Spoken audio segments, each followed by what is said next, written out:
So, just back from a large breakfast, and Nari is going to be taking some English lessons. This is amazing. An hour and 20 minutes each day, 5 days a week. You can go in the afternoon or in the evening to learn English. An hour and 20 minutes, 5 days a week, $33 a month. 10 and a half week session is less than $100 for if you pay in advance. You get about a 30% discount. Within walking distance, but she'll take a tuk-tuk of the apartment here. I'm going to tell you a funny Philippines construction story. When I was in the Philippines, the bathroom, the water was plugged. The house had been vacant for like 12 years. It needed a lot of repair work, a lot of fixing up. And two men were hired, and they were supposedly experts in construction. Beautiful house, great potential, very upscale at the time, built about 25 years ago. Everything is just wonderful, very high end. Beautiful tile work in this bathroom.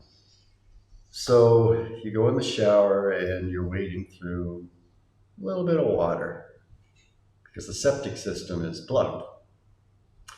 And it was going to cost about $100 to unplug it. And the owner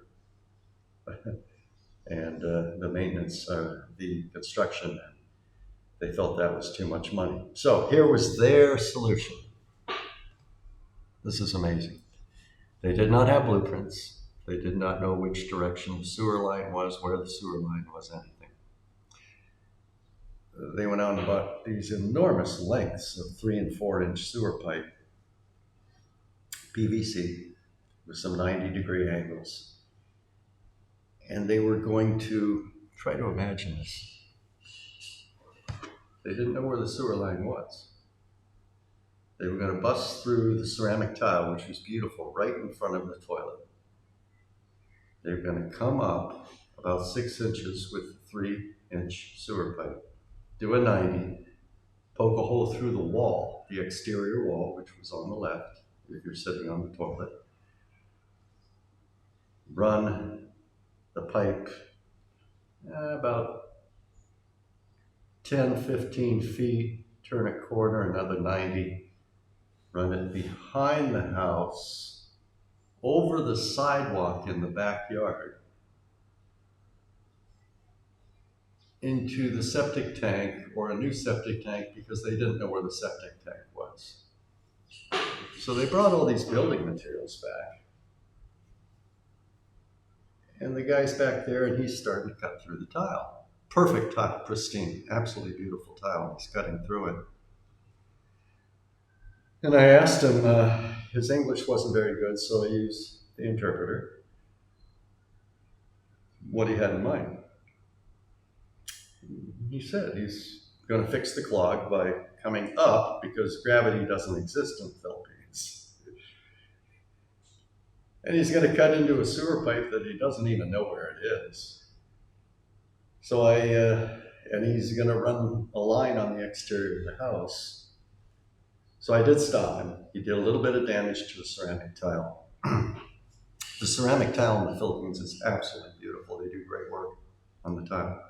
So the bathroom, you had tile going, it's like a hospital. You have beautiful, beautiful green, not actually green, there's a different word for it, but teal tile going on a beach wall in the back. So he'd only damaged one tile, and he only poked a hole in the wall, and I stopped him.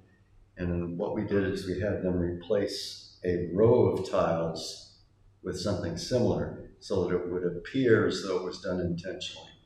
Stopped them, called the guy for the septic, came out, $100, fixed it. There was hair clogged in the septic sewer line, problem solved. 13 or 14 different occasions hiring people in the Philippines to do construction work on a house. Not one single occasion where stuff wasn't screwed up. A different example, this is going to get a little longer. A guy's putting in a cement slab, which is where we're going to park 2 scooters in a car. So I explained the 3-4-5 rule. That's how you get a 90-degree angle. Because at some point we were going to ceramic tile the surface. So you need 90-degree angles, otherwise the ceramic tile's not going to work when you tile it. So 3-4-5 rule. Let's see if I can do it this way. Measure 3 of anything, inches, centimeters, feet, whatever. Measure 3, measure 4, connect the dots. It should be 5. If it is 5, you've got a 90-degree angle. Guy had 7 years of construction experience.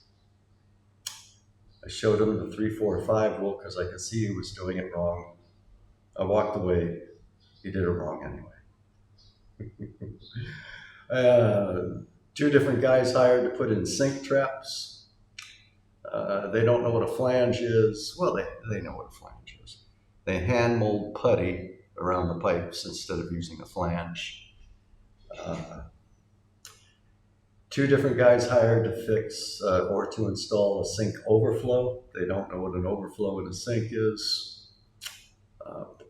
Paid a guy, he said he fixed it, it wasn't fixed. Paid a second guy to fix it, he said it was fixed, it wasn't fixed. And so in Dumaguete area in the Philippines, there are just too many foreigners and too much free money floating around. And so not only do you pay 2 to 3 times foreigner prices for stuff, but no matter what task you ask them to perform, they are going to mess it up. And I do mean mess it up. Frequently, they're going to destroy brand new building materials.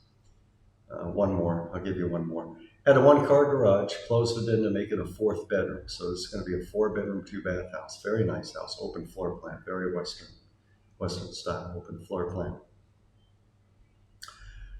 Brand new tile. So I hired some guys to put up a wall and install a couple windows and a door. They did fine with the windows and the door. I said, look, brand new tile. It's fitted perfectly together. There's no grout in between. Please don't damage the tile. Right at the entrance of the front door, we had a separate door installed for a separate entrance exit. There's a chip in the tile. I asked the guy what happened. He said the ladder fell. At that same time, for the prior 3 months, I'd been using a ladder, doing a lot of painting around the ceiling, the trim, stuff like that. I was getting pretty good at it. I'm trying to think, I've never had a ladder fall in my life, not once. So they're sloppy, careless. I don't know what's going on with these people. It seems like they're going out of their way to damage the place. Because it's tough to believe anyone could be that poor in doing construction. Anyway, please follow me and like my YouTubes and have a good day.